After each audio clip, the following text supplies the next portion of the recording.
guys, so I am back with the Girl Meets World Commonism review video, and I'm sorry that I didn't release this sooner. Last week was pretty hectic. I was sick and there was a long weekend, so I wanted to take a break from making videos. So I am back now to give you guys my review for Girl Meets Commonism. So let's see how this goes. We're gonna start first off with a recap of the episode, a short recap. The episode starts with Riley and Lucas on the, what would that be called, like the courtroom?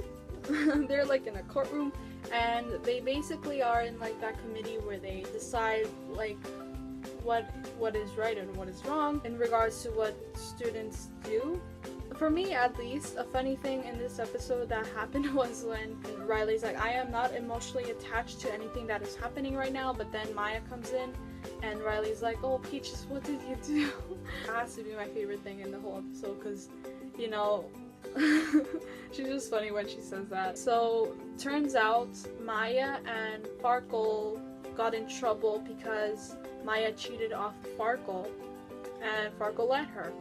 So they're both in trouble. Because Riley is emotionally attached to Maya and Farkle, she tries to protect them and justify what they did was right. And so basically she, at least with Corey, she is trying to be a communist. So her actions towards this and her feelings towards this is in a way a communist way, and that's what Corey identifies it as, because she says that copying off of someone is just like sharing, and Lucas on the other hand says that copying cheating is cheating, and that's why it's wrong, because it is cheating and it doesn't matter in what context it is cheating and it should not be allowed. But Riley disagrees because she is emotionally involved with Maya and she's the one to see her obviously get in trouble for copying off Farkle. But it turns out that Maya does know stuff. She did learn from copying off of Farkle and from cheating. What is right in that case? Is Riley right or is Lucas right? We will see.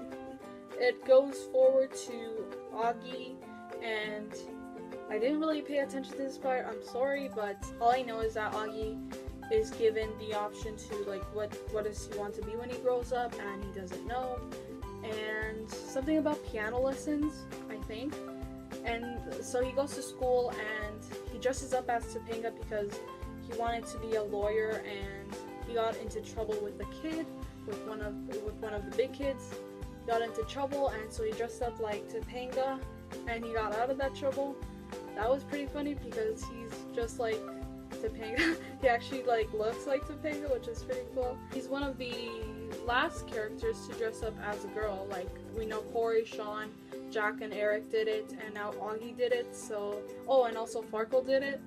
And now we have to see Lucas dress up as a girl just to finish off that legacy thing that they have going on, like dressing up as girls. And then we see with Riley and Maya and Farkle, we see them basically become communists, and Corey's obviously not happy with this. He's not okay with them doing this.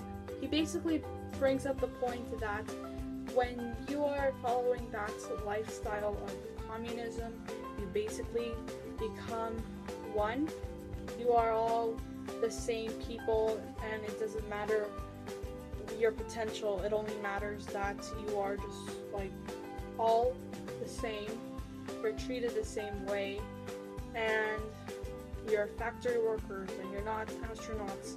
You're just basically the same people. So that kind of troubles Riley at first, but she realizes that in order to prove her point that Maya did right by cheating, she continues this thing that she has with, alright, I'll be a communist then, and she does that with Farkle and Maya.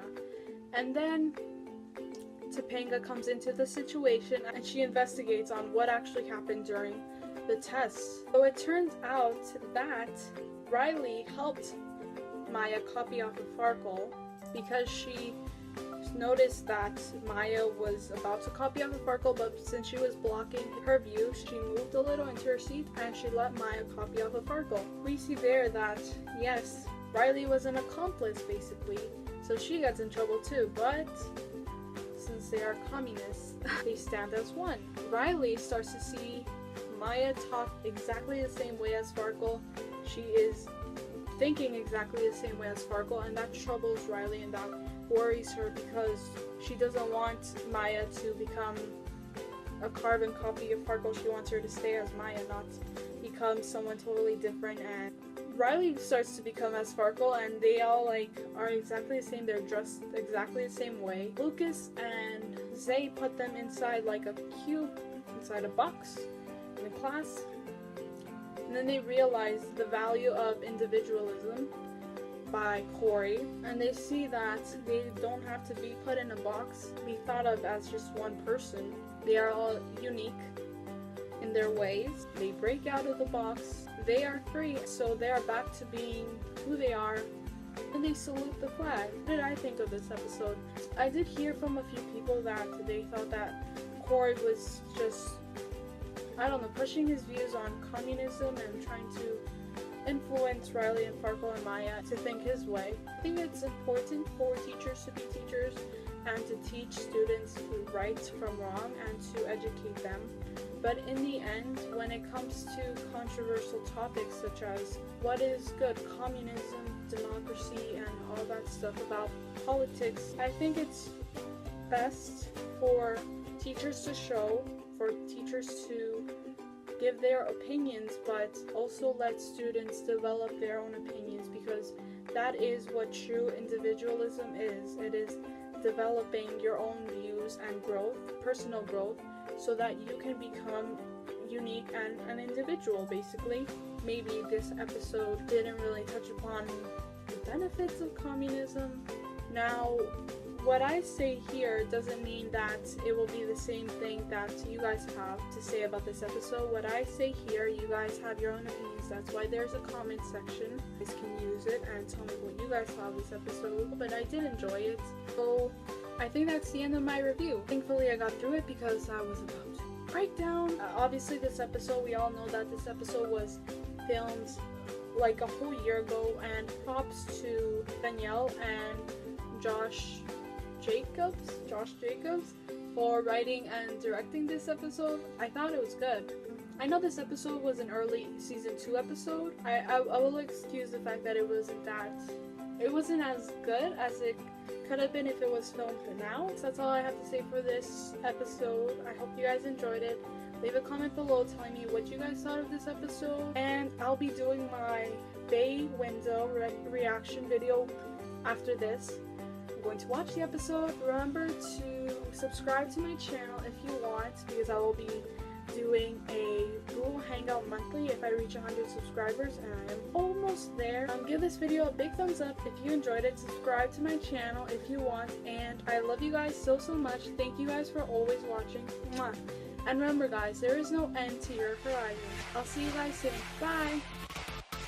I've been waiting for a day like this to come, struck like lightning. My heart's beating like a drum on the edge of something wonderful.